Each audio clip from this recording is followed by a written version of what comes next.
तो नमस्कार दोस्तों, तो हम आ गए हैं नए क्वेश्चन के साथ 95 नंबर से। 95 नंबर का जो प्रश्न है, उससे पहले का जो प्रश्न है हम पिछले का वीडियो में बता दिए हैं, तो जाकर के आप हमारे चैनल पर वो वीडियो देख सकते हैं और उस प्रश्न को भी आप याद कर सकते हैं, लिख सकते हैं। तो इस वीडियो में हम 95 नंबर प्रश्न से शुरू करेंगे। तो आप सब कॉपी कलम लेकर के बैठिए और इस प्रश्न को लिख लीजिए और अच्छे से याद भी कर लीजिएगा। तो प्रश्न क्या है? 95 नंबर, नकदी फसल में सम्मिलित नहीं है। प्रश्न क्या है? नकदी फसल में सम्मिलित नहीं है। तो ऑप्शन ए में है गन्ना, ऑप्शन नंबर बी में है कपास और ऑप्शन नंबर सी में है जूट और ऑप्शन नंबर डी में क्या है? गेहूं।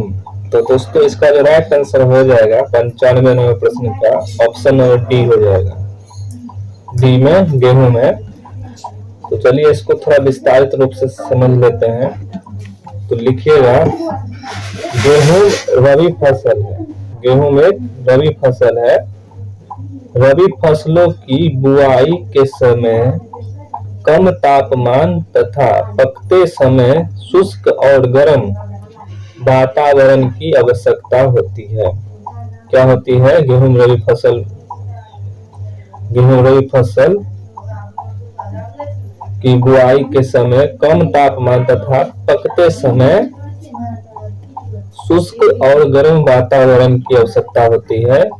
ये फसलें सामान्यतः अक्टूबर-नवंबर के महीने में बोई जाती है।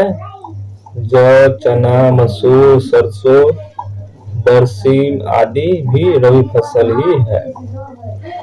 चलिए 95 नंबर प्रश्न हो गया। 96 नंबर प्रश्न की ओर चलते हैं।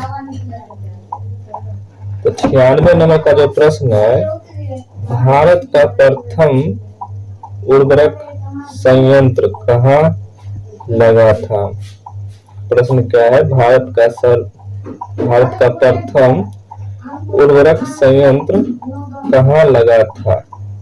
ऑप्शन ए में है नांगल, ऑप्शन बी में है सिंदरी, ऑप्शन सी में है आलवे, ऑप्शन नंबर डी में है ट्राम्बे।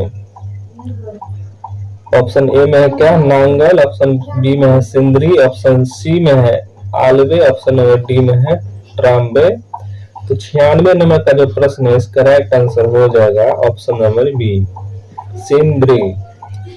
सिंदरी हो जाएगा दोस्तों, ऑप्शन नंबर बी। भारत का प्रथम उर्वरक संयंत्र कहाँ लगा था? सिंदरी में लगा था। तो 96 नंबर प्रश्न हो गया। 97 नंबर प्रश्न देखेंगे।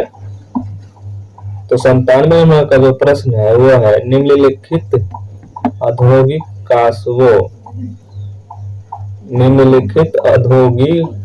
कस्बों में कौन छोटा नागपुर के पठार पर स्थित है?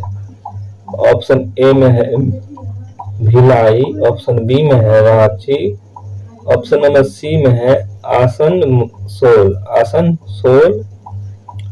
ऑप्शन नंबर डी में है दुर्गापुर। इसका जो राइट आंसर हो जाएगा 97 नंबर प्रश्न का ऑप्शन नंबर बी। तो बी में क्या है? रांची। तो कह सकते हैं कि औद्योगिक कस्बों में कौन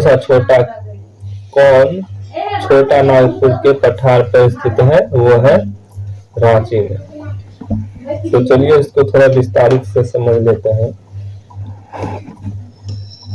4 ऑप्शन दिया है, चारों में हम अलग अलग बताते हैं।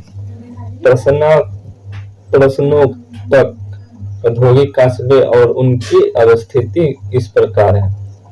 लिखिए, औद्योगिक कस्बे ऑप्शन ए में जो था भिलाई, वो अवस्थिति है छत्तीसगढ़ में। ऑप्शन नंबर बी में है रांची, वो है छोटा नागपुर पठार झारखंड में। ऑप्शन नंबर जो सी में था आसनसोल, वो पश्चिम बंगाल में अवस्थित है। ऑप्शन नंबर डी में दुर्गापुर जो था वो पश्चिम बंगाल में स्थित है। चलिए 98 नंबर प्रश्न को देख लेते हैं। तो जो पूछा था वो है ऑप्शन नंबर बी में, वो दोनों प्रश्न से मिलता जुलता ऑप्शन सब सही है। तो चलिए 98 नंबर का जो प्रश्न है वो देख लेते हैं। दामोदर नदी निकलती है। दामोदर नदी कहाँ निकलती है? ऑप्शन ए में है तिब्बत से, ऑप्शन नंबर बी में है छोटा नागपुर से, ऑप्शन नंबर सी में है नैनीताल के पास से, ऑप्शन नंबर डी में है सोमेश्वर पहाड़ी के पश्चिमी ढाल से। तो ऑप्शन ए में क्या है? तिब्बत से, बी में है छोटा नागपुर से, ऑप्शन नंबर सी में है नैनीताल के पास से, ऑप्शन नंबर डी में है सोमेश्वर पहाड़ी के पश्चिमी ढाल से।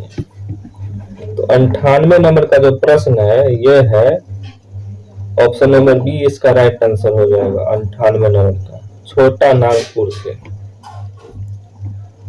छोटा नागपुर से हो जाएगा। इसको थोड़ा देख लीजिए विस्तारित से, 2 लाइन में लिख लीजिए। दामोदर नदी का उद्गम, दामोदर नदी का उद्गम पलामू के लातेहार जिला के उत्तरी पूर्वी भाग से होता है, जो छोटा नागपुर का क्षेत्र है।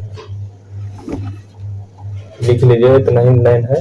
दामोदर नदी के उद्गम पलामू के लातेहार जिला के उत्तरी पूर्वी भाग से होता है, जो छोटा नागपुर के क्षेत्र है।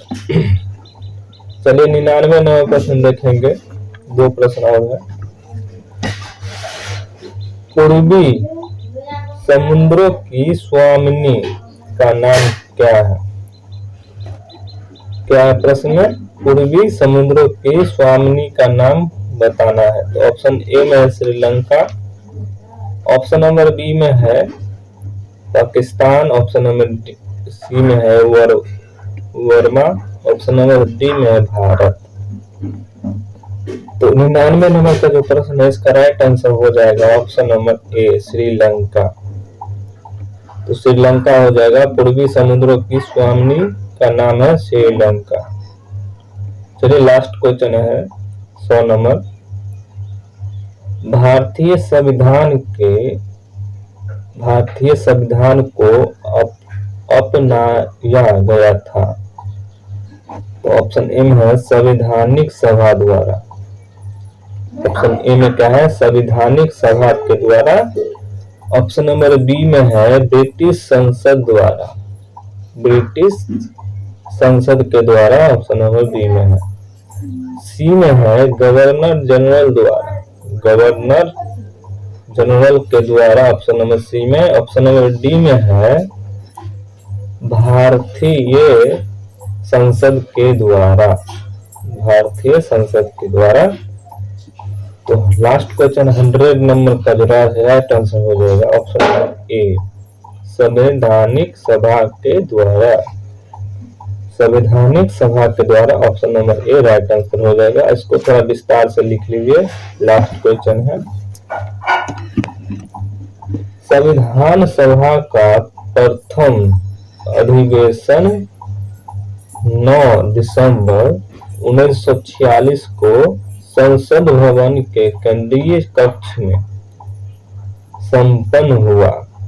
डॉक्टर सच्चिदानंद सिन्हा को अस्थायी अध्यक्ष चुना गया। क्या है? संविधान सभा का प्रथम अधिवेशन 9 दिसंबर 1946 को संसद भवन के केंद्रीय कक्ष में संपन्न हुआ। डॉक्टर सच्चिदानंद सिन्हा को अस्थायी अध्यक्ष चुना गया। इसके पश्चात 11 दिसंबर 1946 ईस्वी को 11 दिसंबर 1946 ईस्वी को डॉक्टर राजेंद्र प्रसाद को इसका अध्यक्ष चुना गया। डॉक्टर राजेंद्र प्रसाद को इसका अध्यक्ष चुना गया। संपूर्ण संविधान के निर्माण में 2 वर्ष 11 माह और 18 दिन लगे। कितना लगे? 2 वर्ष 11 माह 18 दिन लगे। इस कार्य पर लगभग 64 लाख रुपया खर्च हुए। संविधान में 1995 अनुच्छेद और 98 अनुसूचियां कायम की गई। 13 दिसंबर 1946 ईस्वी को जवाहरलाल नेहरू द्वारा उद्देश्य प्रस्ताव प्रस्तुत किया गया। 1946 ईस्वी को 13 दिसंबर 1946 को जवाहरलाल नेहरू द्वारा उद्देश्य प्रस्ताव प्रस्तुत किया गया। विचार विमर्श के बाद 22 जनवरी 1947 को संविधान सभा के सदस्यों ने उद्देश्य प्रस्ताव को सर्वसम्मति से पास कर दिया है। 26 नवंबर 1949 को भारतीय संविधान सभा द्वारा अपनाया गया। यही था हमारा प्रश्न का उत्तर दोस्तों। तो लिख लीजिएगा, अच्छा से छूट जाए तो स्किप कर लीजिए, बैक करके लिख लीजिए। तो फिर मिलेंगे हम नए वीडियो में नए प्रश्न के साथ। तो इस वीडियो को हम यहीं समाप्त करते हैं। धन्यवाद।